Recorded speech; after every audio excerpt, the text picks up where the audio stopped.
হ্যাঁ টমেটোর দাম দুটো 30 টাকা। বলো 15 টাকা করে পিস। এটা তাও আছে না?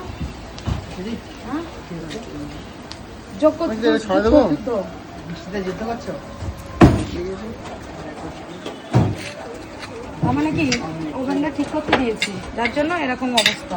জোর কম হচ্ছে। এখন রুটি বানিয়ে দিলাম প্রথম। অমলেটের ডিম কমপ্লিট। ওই দাম কত হচ্ছে অমলেটটার? 30 টাকা। 30 টাকা। আচ্ছা এটা হচ্ছে পরিমাণ তেল। আচ্ছা ডবল ডিমের হচ্ছে মিষ্টি? বাহ। আচ্ছা মিষ্টি এটা তুমি দেখে ভালো লাগলো যে সর্ষের তেল ব্যবহার করছে অমলেটে, অনেকে সাদা তেল ব্যবহার করে, অনেক দোকান সাদা তেল ব্যবহার করে। সাদা আমিও করি, আমিও করবো। হাতের সামনে এখন যেটা আছে সেটাতেই করো। কারণ কাস্টমারের চাপটা বেশি।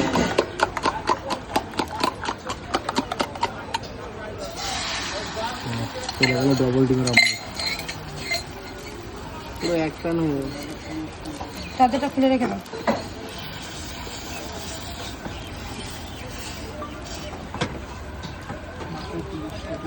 হয়ে গেল ডবল ডিমের অমলেট। 30 টাকা। বলছি আর কিছু যাবে এতে? আদা রসুন পেঁয়াজ এটা দিতে। এটা আমার হাতে একটু দিচ্ছি।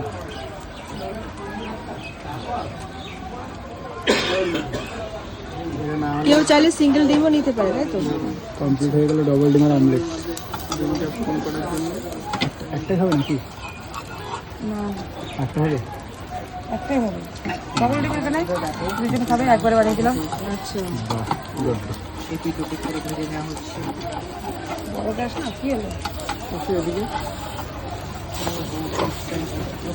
মানে আমি একটা জিনিস দেখে মিষ্টিতে অবাক হচ্ছি যে একা হাতে কাটা কুটো থেকে আরম্ভ করে আবার পরপর রুটি ভাজা, তারপর ডাল বা ঘুগনি করা, সকালবেলা টিফিন থেকে আরম্ভ করে সমস্ত জিনিস তুমি নিজে করছো।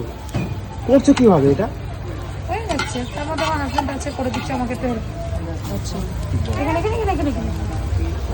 মানে মাঝে মধ্যে কি বাজারটাও করতে হয় সবজি? বাজার আমি করে নিয়ে এসেছি সকালবেলা। আচ্ছা সকালবেলা বাজার করে নিয়ে তারপরে রান্না বসিয়েছি।